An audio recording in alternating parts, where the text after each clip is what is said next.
नमस्कार मित्रों, मैं अथर्व श्रीवत्स आप लोगों का बहुत बहुत स्वागत करता हूँ। आशा करता हूँ आप सभी अपने परिवार के साथ आनंद में होंगे, सुखमय होंगे और जगत जननी जगदम्बा की असीम अनुकंपा आप पर और आपके समस्त परिवार पर बरस रही हो। मित्रों, एक प्रश्न अक्सर पूछा जाता है कि हनुमान जी की कृपा को प्राप्त करने के लिए मंगलवार का जो व्रत है किस प्रकार से रखा जाए।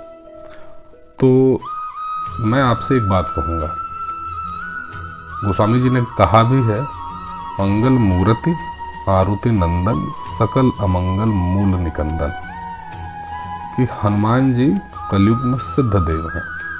अगर इनकी अनुकंपा प्राप्त हो जाए तो किसी भी प्रकार के ग्रह और नक्षत्र आपके ऊपर किसी भी प्रकार से दुष्प्रभाव बिल्कुल भी नहीं पड़ पाएगा। लेकिन फिर भी आपसे मेरा एक आग्रह रहेगा कि अगर मंगलवार का व्रत आप रख रहे हैं तो उससे पूर्व आप अपनी कुंडली किसी योग्य आचार्य या ज्योतिषी से ज़रूर दिखा लीजिए। अब आते हैं ये जो हम रखेंगे व्रत, किस प्रकार से इसका आरंभ किया जाए। तो इस साल तो अधिक आस था और जब भी जिस भी साल अधिक आस होता है किसी भी प्रकार के व्रत को स्टार्ट नहीं किया जाता है।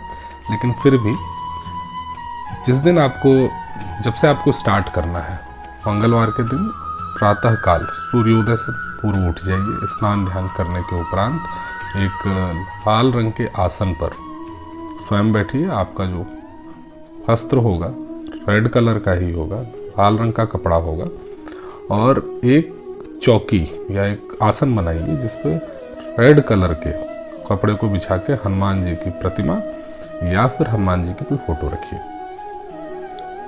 पहली बार उठा रहे हैं, किसी इच्छा पूर्ति के लिए रख रहे हैं तो संकल्प जरूर कीजिएगा।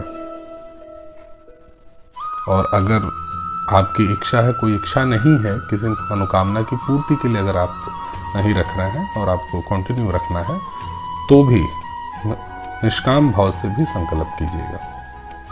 संकल्प करने के उपरांत दीपक को जलाइए। दीपक जलाने के बाद आप हनुमान चालीसा या जो भी है हनुमान चालीसा है, उस दिन राम रक्षा स्तोत्र अवश्य पढ़िए। हनुमान जी की आराधना, अगर आप उनकी साधना में लीन हैं तो उससे पूर्व श्री रामचंद्र जी की आराधना करना बहुत आवश्यक होता है। तो राम रक्षा स्तोत्र का जप जरूर कीजिएगा। इसके उपरांत श्री हनुमान चालीसा और बजरंग बाण इत्यादि जो भी है आपने सोच रखा है वो कीजिए। हनुमान जी को खीर इत्यादि का भोग लगाइए। फल फूल को जो भी प्रसाद के रूप में आप रखें, जैसे आपकी क्षमता है, जैसे आपकी योग्यता है, उसके अनुरूप उनको भोग लगाइए। उसके पश्चात हनुमान जी की आरती और भगवान श्री रामचंद्र जी की आरती करने के बाद उठ जाइए। शाम के समय में हनुमान जी को बूंदी का या बेसन का या मोतीचूर के लड्डू का भोग अवश्य ही लगाइएगा। कोशिश ये होनी चाहिए कि सायंकाल सूर्यास्त से पूर्व ही भोजन हो जाए, लेकिन आज के समय में संभव नहीं है तो भी किसी मंदिर या भगवान की पूजा के उपरांत, भोग लगाने के उपरांत ही भोजन करना चाहिए। इस दिन नमक का प्रवेश पूर्णतः वर्जित होता है। नमक आपको खाना नहीं है। जो भी भोजन खाएंगे नमक उसमें नहीं होगा। इसमें मीठा भोजन खाते हैं, एक अन्न होना चाहिए। जैसे 2 रोटी खा सकते हैं तो ही रोटी खा सकते हैं, एक ही अन्न होगा। ऐसा न हो कि आप 2 रोटी खा रहे हैं साथ में खीर ले लो, खीर में चावल होता है, तो एक ही अन्न होगा। इसके उपरांत हाँ, कुछ सावधानियों की भी इस पर चर्चा हो जाए। सावधानियाँ क्या क्या रखनी है। मंगलवार के व्रत के दिन कोशिश ये करना चाहिए कि स्पर्श जो हो किसी से भी यथाशक्ति कम हो, बहुत कम हो। प्रयास कीजिएगा कि कोई आपको छूने ना पाए, और खासकर स्त्रियों के लिए। अगर पुरुष हैं, आप व्रत रख रहे हैं, और स्त्रियों से कोशिश कीजिएगा कि थोड़ा संपर्क कम हो उस दिन। और यदि आप स्त्री हैं तो प्रयास कीजिएगा कि पुरुष, चाहे वो आपके पति हों या कोई भी हो, स्पर्श नॉमिनल होना चाहिए।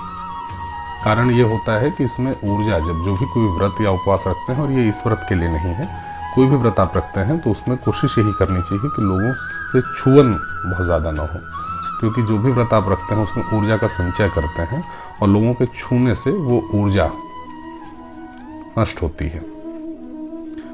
इसके अलावा शाम के समय में हनुमान जी को सिंदूर और चमेली के तेल का आपस में मिक्स करके चोला चढ़ाना चाहिए।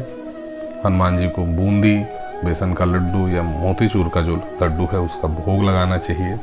हनुमान जी को पान का बीड़ा अवश्य अर्पित कीजिए। ऐसा अगर आप करते हैं तो धन की जो आवक होगी वो अच्छी हो जाती है। इसके अलावा शाम के समय में भी राम रक्षा स्तोत्र का यथाशक्ति जब हो सके कीजिए। इसके अलावा अगर आपसे हो सके, आपकी समस्या बहुत विकराल है, विकट है, कोई रास्ता अगर आपको नहीं सूझ रहा है, इस परिस्थिति में लांगूर स्तोत्र का भी पाठ किया जा सकता है। अगले दिन प्रातःकाल उठने के बाद स्नान इत्यादि के उपरांत पुनः हनुमान जी की पूजा करने के बाद ही भोजन या जो भी होगा ग्रहण कीजिएगा। मित्रों, आशा करता हूं मेरे द्वारा दी गई जानकारी से आप अत्यंत संतुष्ट होंगे। मित्रों, ये जो भी जानकारी मैंने यहाँ पे आपके सामने प्रस्तुत की है, ये बागेश्वर धाम, श्री बागेश्वर धाम के पीठाधीश्वर पूज्य महंत गुरुदेव श्री धीरेन्द्र शास्त्री जी द्वारा बताया गया है और उनके बताए हुए उपाय को मैंने प्रयास किया है कि मैं आप तक लेके जाऊं। मित्रों, इसी प्रकार की अन्य रोचक जानकारियों के साथ आपसे अगले वीडियो में पुनः भेंट होगी। अगर आपको ये जानकारी जरा सी भी रुचिकर प्रतीत हुई हो तो हमारे चैनल को, हमारे इस वीडियो को लाइक करना बिल्कुल मत भूलिएगा।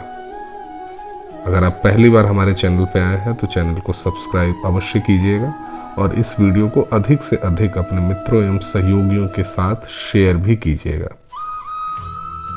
आपका ये एक छोटा सा कार्य हमें बहुत ज़्यादा मोटिवेशन और साथ में हमारा कुछ हद तक सहयोग भी होता रहता है इससे। इसी प्रकार की अन्य रोचक जानकारियों के साथ आपसे अगले वीडियो में पुनः मुलाकात होगी। तब तक स्वस्थ रहें, प्रसन्न रहें। जगत जननी जगदम्बा और श्री हनुमान जी महाराज की कृपा दृष्टि आप पर और आपके संपूर्ण परिवार पर बरसती रहे। आपने अपना बहुमूल्य समय दिया, इसके लिए बहुत बहुत धन्यवाद आपको।